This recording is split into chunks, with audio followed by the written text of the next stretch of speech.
Bueno, vamos a hablar de la actualidad del movimiento obrero organizado con una de las personas que más conoce de la ciudad, su realidad. Sabemos que hubo un paro días pasados de trabajadores del transporte, fue convocado para dos centrales unificadas del transporte. En su reclamo me refiero a la CAT y a la UGAT. Y bueno, más allá de que fue parcial en algún punto porque los colectiveros no pararon, etcétera, etcétera, pero bueno, se hizo sentir. Y bueno, y disparó esto una pregunta a mi interior que es a ver si los trabajadores y el movimiento obrero organizado pueden oponerse en este caso, resistir otro embate privatizador como el de los 90, quizás como el de Macri, aunque Macri, como decíamos recién, no tuvo tanta suerte, pero están preparados en momentos donde, como reconoce la misma Cristina Fernández de Kirchner, solamente el 40% de los trabajadores están afiliados a un sindicato. ¿Están preparados para resistir otro embate privatizador como el de Milei, que parece ser incluso más furibundo que los anteriores? Bueno, vamos a hablar con María Herminia Grande, periodista de la ciudad de Rosario. ¿Cómo está, María Herminia? Buenas tardes. Hola Antonio, ¿cómo te va? Bien, bien, gracias por atendernos. ¿Pueden resistir los sindicatos? Porque conocer la historia del movimiento obrero, has participado en muchas reuniones con sindicatos en los últimos años. ¿Pueden resistir los sindicatos, el movimiento obrero organizado argentino y este modelo sindical que tenemos que de alguna forma nos diferencia con otros sindicalismos del mundo? ¿Puede resistir un nuevo intento privatizador? Eh, yo calculo que sí, no te lo puedo asegurar. Cambian las formas, cambian la metodología, todo va a depender de la realidad. Me refiero a cómo el gobierno avance, ya hay una forma, ya hay una mirada de cómo lo está haciendo. Pero bueno, habrá que ver el momento oportuno de si en realidad juntar consenso para determinadas medidas. Yo lo que advierto es que hay algunos cambios en la forma de manifestarse. Por supuesto que, como siempre, hay algunas organizaciones gremiales que tienen tácticas más fuertes, hay otras como fue, a ver, en la historia del movimiento obrero y más del 90 para acá, y antes también, los dialoguistas, los confrontacionistas, pero los vasos comunicantes entre ellos siempre existen, Ujú. y es casi también una táctica, ¿no? Así que yo no podría asegurarlo, qué es si lo pueden resistir a los embates del gobierno. A mí me parece que debiera darse un trabajo en conjunto.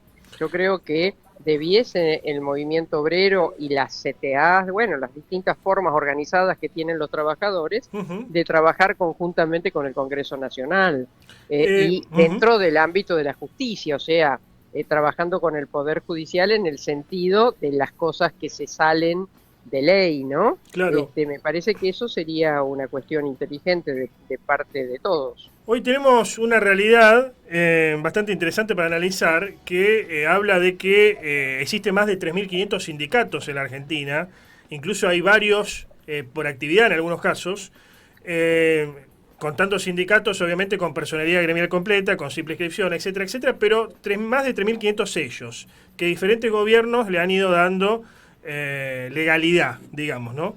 Inclusive alguno más cercano a otro a un gobierno que otro. Antes había menos sindicatos, bien digo, pero más representativos y con más afiliados. Hoy, como dice Cristina Fernández de Kirchner, solamente el 40% de los trabajadores están afiliados a un gremio.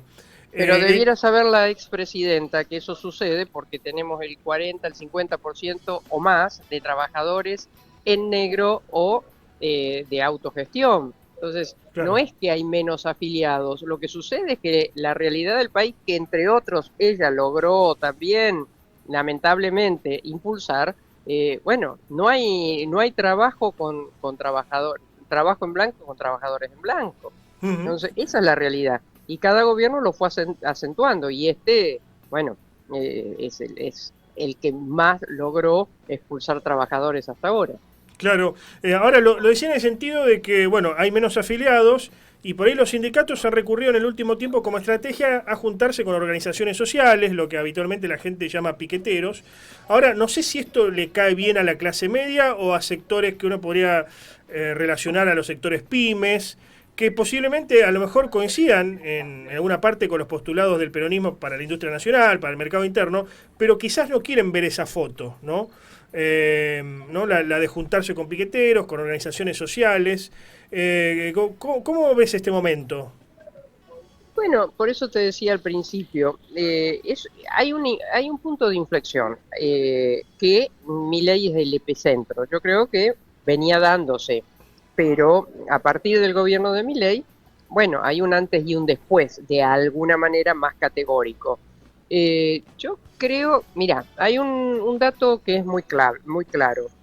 En marzo, de los votantes del presidente Milei, el 100% lo apoyaban sin peros.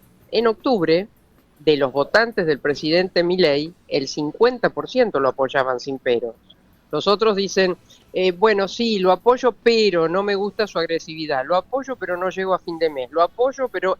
Bueno, entonces, claro, también eso es una realidad. A partir de ver si satisface o no las necesidades del grueso de la gente, se reivindica más o menos un accionar sindical. También fue un accionar sindical, si vos querés, lo de la universidad.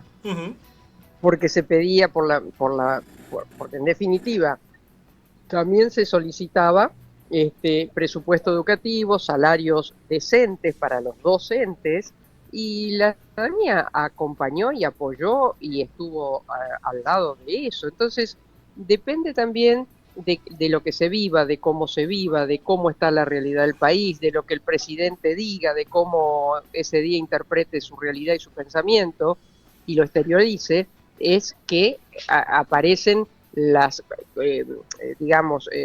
adhesiones o no. A mí me pareció pésimo un gobierno que dice, habrá que ver cuál es la definición de libertad que el presidente Milei tiene, porque el resto del gabinete, según Adorni, debe hacer la genuflexión ante la idea permanente del presidente. Lo que él define está bien. Bueno, habría que ver hoy qué es lo que él entiende por libertad, porque claro, el hecho el otro día de con altoparlantes decir que denuncien a aquellos que no podían subir, no sé, si a un subte o a qué, la verdad habla mucho más de una autocracia que una democracia. Puede surgir, María Herminia, en clave comparativa, ¿no? con la historia reciente de Argentina, pero también con otros países, puede surgir, por ejemplo, un Saúl Ubaldini que capitalice este momento de retroceso para los trabajadores de la Argentina. Puede surgir, por ejemplo, yendo un poco más allá, un Lula, alguien que venga de los sectores obreros, pero que tenga llegada a porciones más extendidas de la población, quiero decir sectores medios e incluso empresariales, pymes. ¿Pueden surgir figuras de este estilo o no la ves hoy en la Argentina? Mira, yo sí lo creo, pero no con esos modelos. Es decir, Saúl fue el modelo de los 80, Lula fue el modelo de los 80. Hoy Lula es un presidente, pero no es un gremialista, es un presidente, claro, 2 veces presidente. Saúl fue la representatividad de aquel momento, como Rucci lo fue en los 70. Es decir, me parece que hoy el que surja, que en algún momento surgirá, tendrá las características de esta etapa, de una etapa distinta, de un sindicalista con mucho, imagino yo, con mucho bagaje informativo, comunicativo, mucho más ayornado al mundo que se vive hoy. Muchas gracias por este contacto, María Herminia. No, Antonio, gracias a vos por llamar. Buen fin de semana, buen fin de semana.